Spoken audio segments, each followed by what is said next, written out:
Greetings, everyone. This is Rock and Roll Spot Connection with the Weekly Comic Book Roundup. We've got a decently sized haul. Now, first off, I'd like to start off by saying that, yes, I was unable to finish the roundup from last week and the week before. I've come up with a potential solution to cover the books I was unable to cover, but so we'll see how that plays out. Generally speaking, what I'm trying to do is work in the books I was unable to cover from previous roundup that I was unable to cover throughout this month, namely, more than likely with this month's issue of the same title. Sometimes it'll just be to kind of fill things out, so to speak. For example, because with doing that with some of the books from the previous roundup,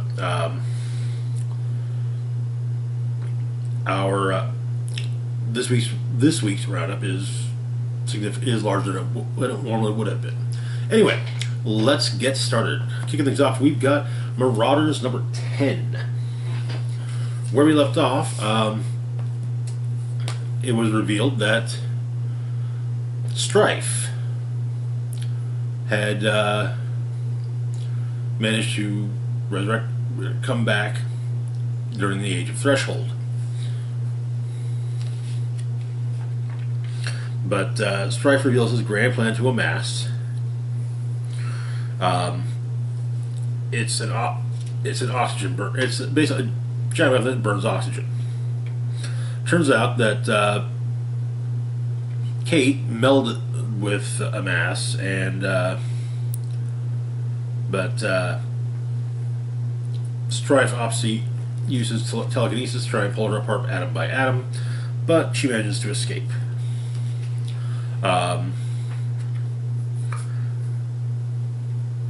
The assault on Threshold by, I believe, the forces of Archie is barely holding together.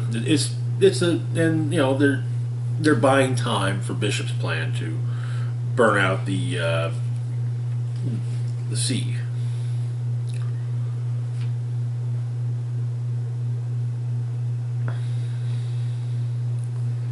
But while that continues, and then Cassandra Nova makes her presence truly known and causes Archie and Sublime to fight over her because of her powers and the level to which her powers work. And she manages to burn them out. They get her, and she manages to burn them both out fairly well.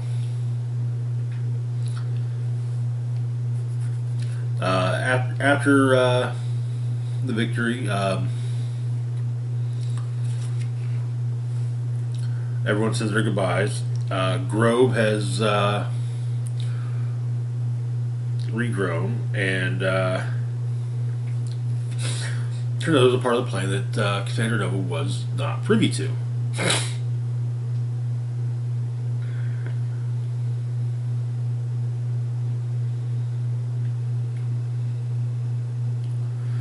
And Cassandra Nova is held prisoner in the past. So the Marauders head home, and Grove explains that he's no longer Grove.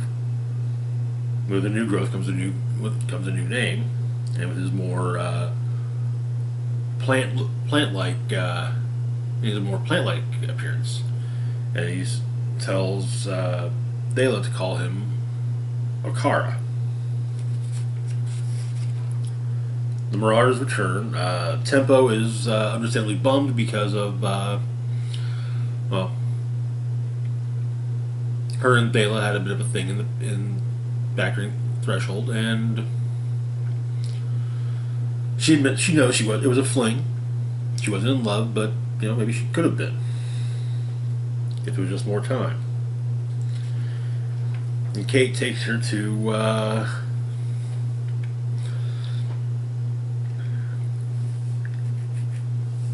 turns out that Grove, Thala, and Amass had been resurrected with their current memories, or with their memories of what happened with the Marauders on Threshold.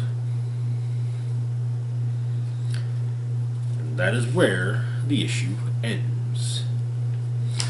Fun point. Part of the reason what happened with Cassandra being stuck in the past is that, or being imprisoned in the past, is as revenge, payback, so to speak, for her part in the Genosian genocide, which, among others, took the life of Kate's father. Moving on to our next book, which is actually one of the books from last week's roundup, New Mutants number 33, not 20, 33. Where we left off, Wolfsbane and a group of ex-students, including Escapade, have been captured by the U-Men, and Escapade discovered that this particular day is the day she was shown in a vision from Destiny, wherein her best friend will die and she'll be unable to save him. But the New Mutants are doing what they can to working together as best they can with their powers to at least hinder the U-Men, and it's working out pretty well.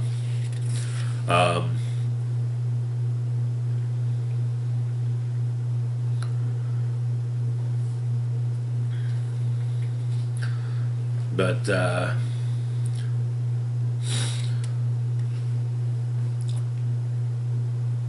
Cerebella smashes the potential jar that replacement jar that Sublime made for her brain, and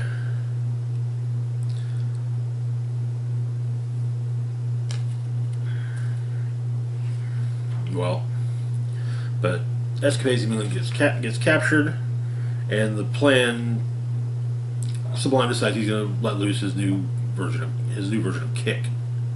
However, Morgan, Escapade's best friend, turned into chocolate.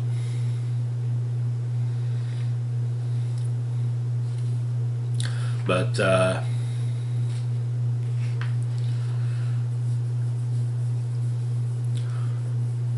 the fall occurs. The fall that Escapade saw Morgan making occurs. However, and so she switches places with them. And however, one of the other students manages to telekinetically stop her fall.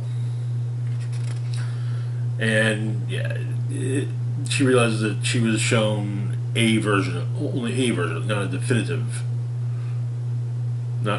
what will happen. And so Escapade goes to have a chat with Destiny and Emma Frost.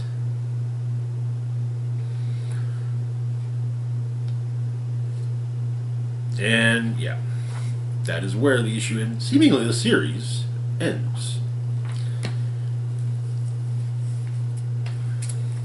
It was a fun arc. If this is the last issue of the series, at least for the moment, it was a good series. I liked it. I think it could have used a bit more. I feel like it could have focused more.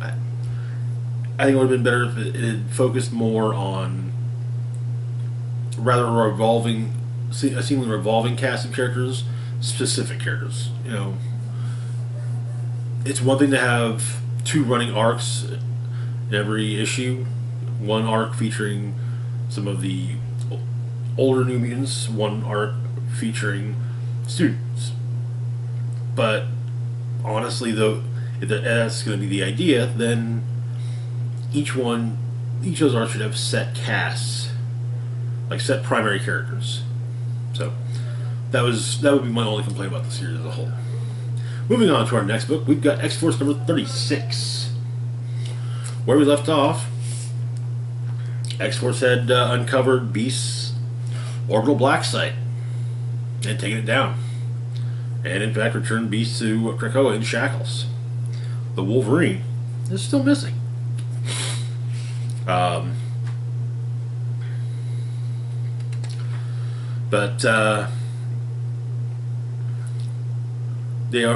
X-Force is being sent on a mission. Domino, Deadpool, and Omega Red. They're meeting with someone from Xeno about buying um, evolutionary weaponry. Turns out that they're selling enhancements, temporary enhancements. Domino, who's been disguised by makeup, is shown a heart, a Wolverine's.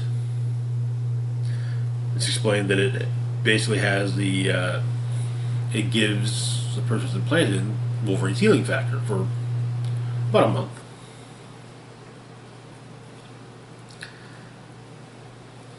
But they're Deadpool and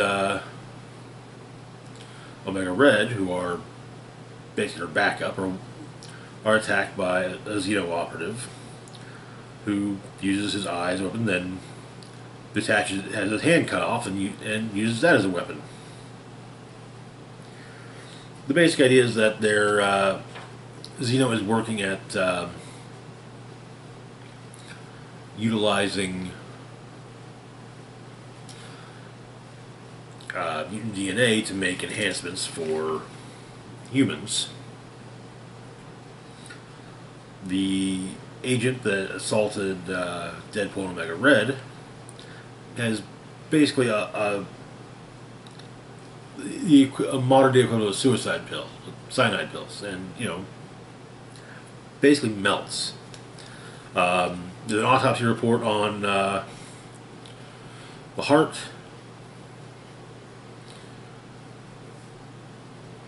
Explaining that the Xeno-built organ was advertised as a black market as belonging to Wolverine. Cellular match slogan is incomplete, but could be considered adjacent.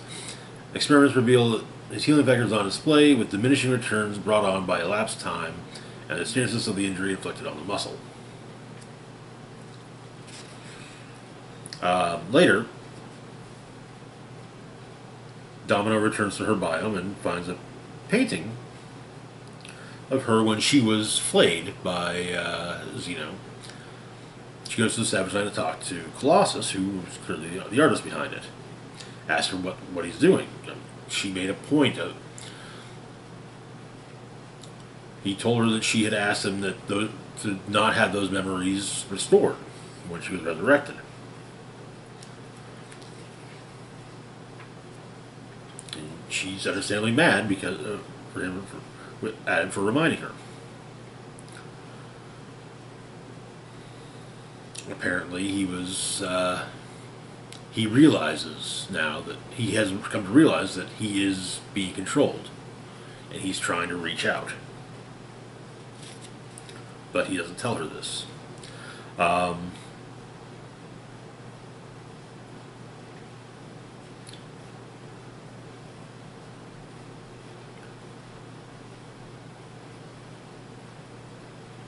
They have X-Force has a meeting, but more and more everyone is deferring to Beast, or to Sage, I mean, not Beast. But they've got a plan, sending out basically having an egg put out on the black market. Man with the peacock tattoo apparently buys it and looks to be activating it. And they've got a tracker in it so they can find out where he is. However, it seems he's a young telepath, perhaps even one of remarkable genius, who can actually put a mind into the body from the egg. And that is where the issue ends. Given that the cover shows Quentin, I'm guessing that perhaps that was a clone of Quentin. After all, Xeno did have possession of Quentin's genetic material, so. Moving on to our next book, we've got X-Men Annual Number 1, also from last week. Firestar was the winner of the X-Men fan vote, and thusly was made part of the X-Men team at the Hellfire Gala. this is the annual focuses largely on her, which is good because we hadn't really had an issue to focus on her. I'm fairly certain that Sunfire got a focal issue in X-Men, but yeah. So she, her former teammates in the Hellions end up basically picking a fight with her, and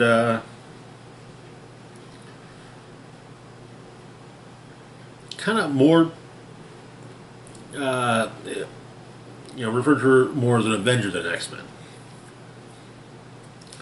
as she has been an Avenger.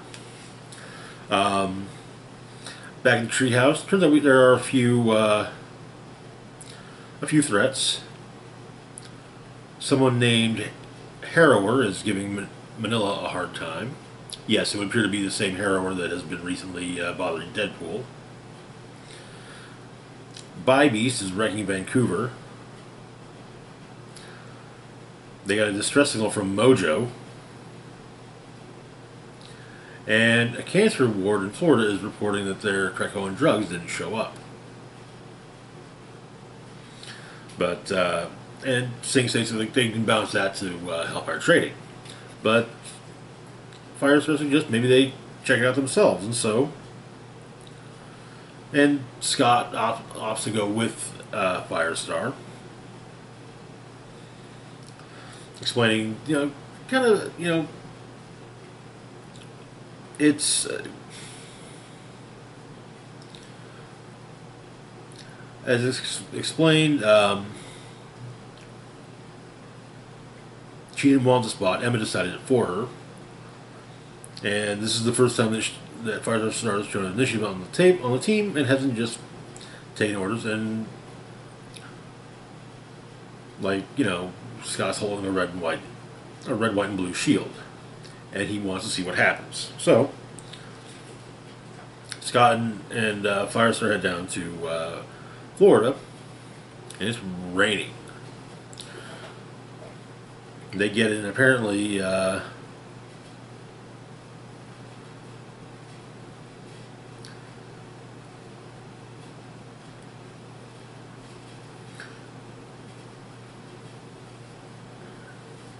but Scott says, well, perhaps because of the weather, the shipment's just simply been delayed. But they're explaining, no, shipments haven't been delayed. It said it arrived on time, just like it always does.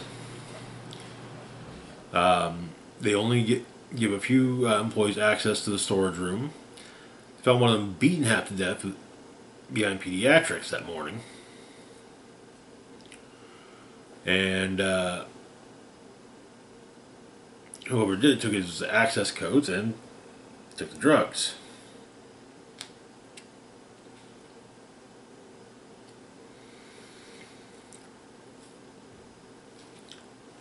And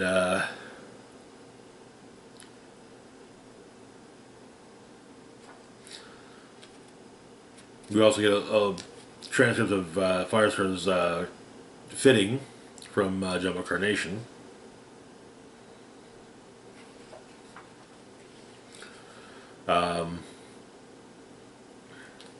The main story is the Firestar and the Cyclops story, but Harrower's dealt with in the Philippines.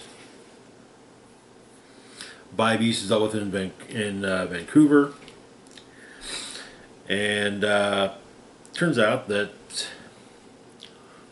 the storm is being kind of a cover, basically. Whirlwind, member of the Masters of Evil, and a mutant.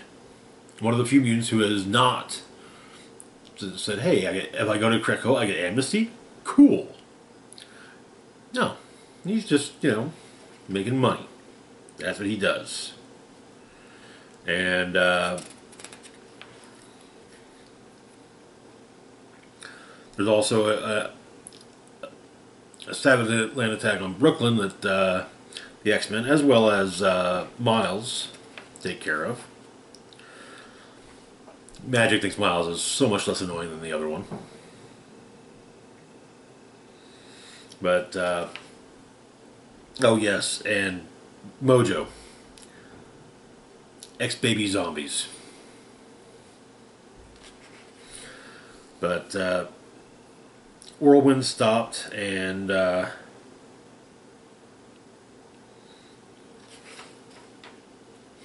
turns out though there wasn't just it wasn't he didn't just steal the medicines, but to make things to kind of cover his trail if need be, he put a bomb in a dead body. Firestar goes and prevents the bomb from exploding. And then the X-Men all, as a singular team, take on bunches of Sentinels in Michigan. Sentinels that were bought and repurposed by a militia group. At the Green Lagoon, Firestar begins to try to bury the hatchet with the Hellions, and they decide to give her a chance. And that is where the issue ends. I'm glad we finally got an issue focusing on Firestar. In fact, Firestar was my vote for the X-Men election this past year. So I was stoked to see her make the cut. So, you know, it's been nice seeing her pop up, you know, being given prominent roles in in recent X-Men stories. So yeah. Moving on to our next book, we've got X-Men Red at number 10. Where we left off, Abigail Brand had kicked off her plan, and the Brotherhood of Morocco was ready. An assassination attempt on Zandra, thwarted by Sunspot and an image inducer, and the fact that both Sunspot and Vulcan absorb energy, absorb solar energy, notably speaking. So while Vulcan's making a son of himself, Sunspot can just absorb the energy from it. But Vulcan went after Storm. Meanwhile, Cable was going after Orbis Stellaris, knowing that Brand and him were closely involved. And it seemed things might have gone sideways for Cable and his team. So, as it's referred to,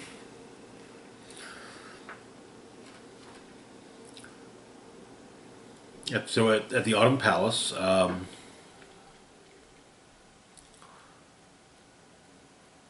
the summer came to the storm, and the Autumn Palace fell.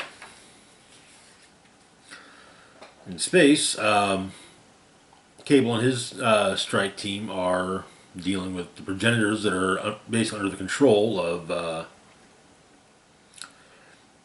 Orbis Stellaris, and Core of the Burning Heart amped up Cable's telekinesis, allowing him to smash open a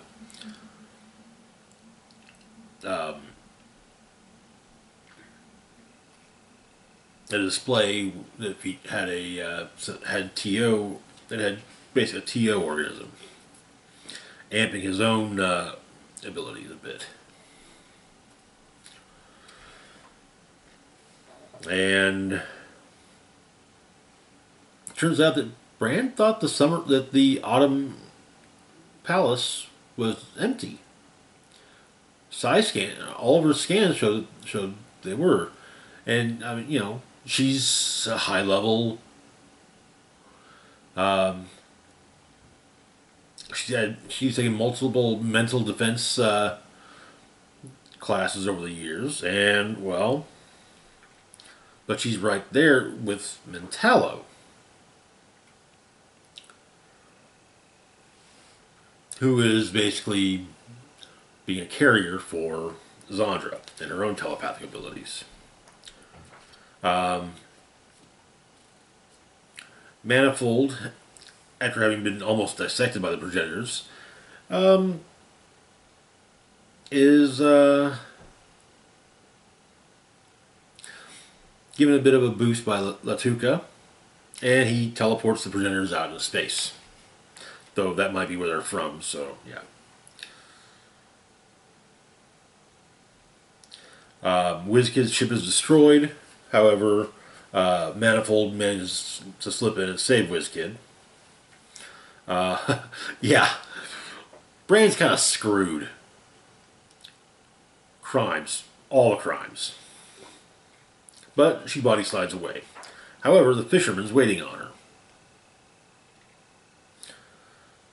explaining that Brand is enemy of Araco, and for Araco's enemies, there's only destruction of all that they are, and at the end of that road is what comes next. Storm defeats Vulcan with a bit of an assist from Wrong Slide. Who else?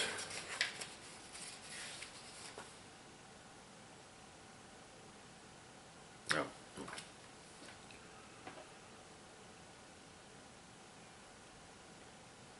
And two of the other Iraqi. And in fact, Vulcan is imprisoned in Mysterium, which he'll try to break out of using the energy, his own energy, which will be basically make his prison stronger by doing just that.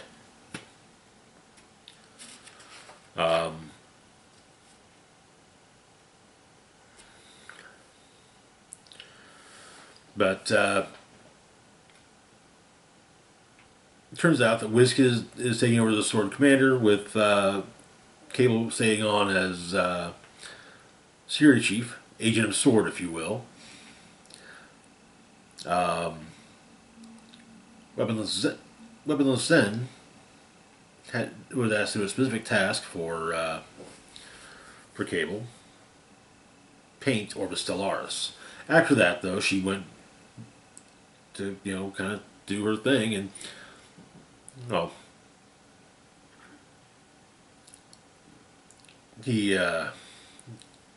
Cable gave Zen Blackjack's info. And we find out just who it is that Orbis Stellaris truly is.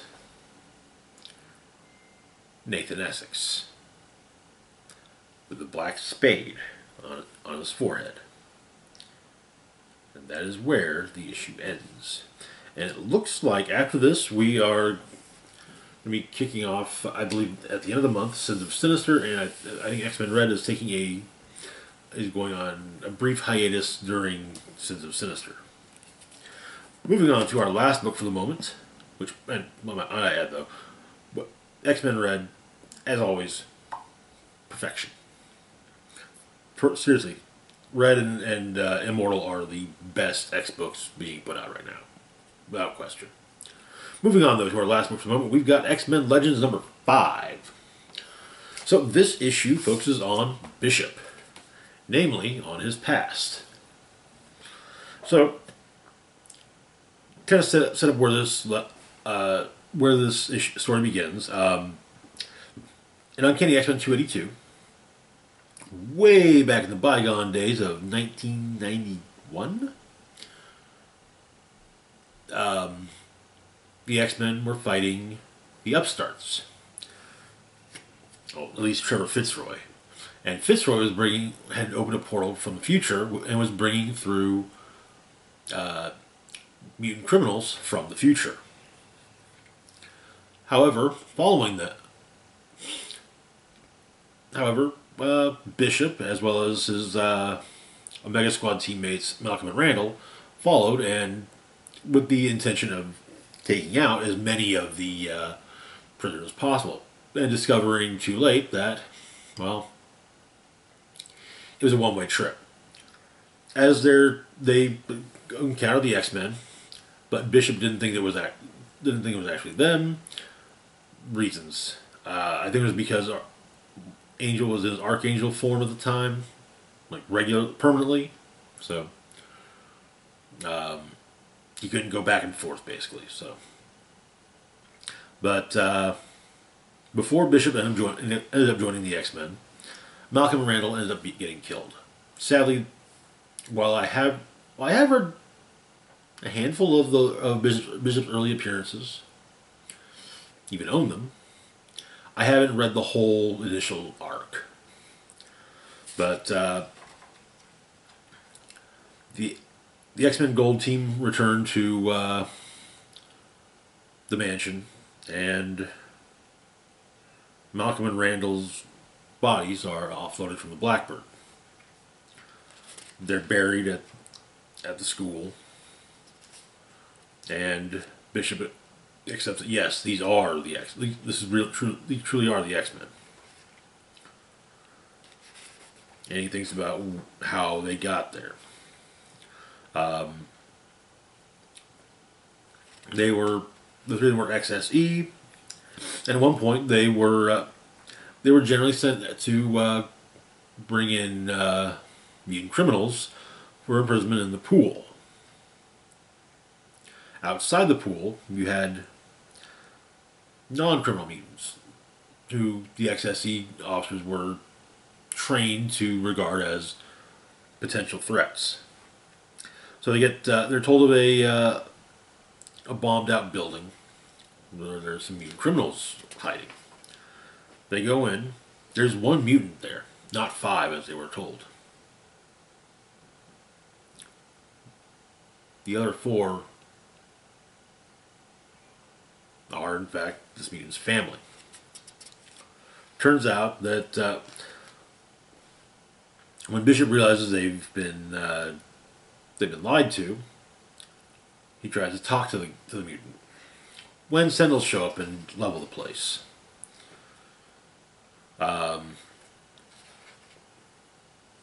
turns out it was a land redevelopment bit. That family was the last holdouts. They were enforcing they were basically working as thugs for. They were unwittingly working as thugs for a real estate developer. And so Bishop's trying to figure out a way to fix things. But all he can figure out is a way to get just a handful of people out.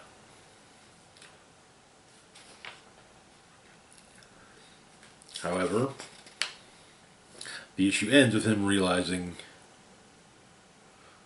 there is a possible way to get them out, to get more people out. But it means dealing with the man who killed his sister, Shard, Trevor Fitzroy. And that is where the issue ends. Nice little... So, with... We knew what led up to Bishop's arrival in the present. How it was that the X-Men were there when that happened and all that. That was chronicled in Uncanny 281 as well as most of 282. Bishop's Uncanny 282 is basically kind of a cameo, not a full first appearance, but yeah. We've gotten little bits about what happened in Bishop's past before the present, and also, it's nice seeing more of Malcolm and Randall. They were mentioned during Judgment Day, as they were the ones who judged Bishop. Kind of why have you had us brought back? The idea being that he wants to bring them back to a world that they deserve, not basically a world that's one step away from being the world they grew up in. Anyway, but yeah, I'm digging this. I like the fact that Bishop's co-creator Will Sportacio is co-writing the story and drawing it. It's nice to see his art. I'm hoping that maybe his Wildstorm creations come back too, but we'll see. Anyway, that is going to do it for now. As always, feel free to like, share, and subscribe. Links to my Facebook, Twitter, Patreon, and PayPal can be found in the description box down below. This is Rock and Roll Spock signing off, saying live long and rock hard.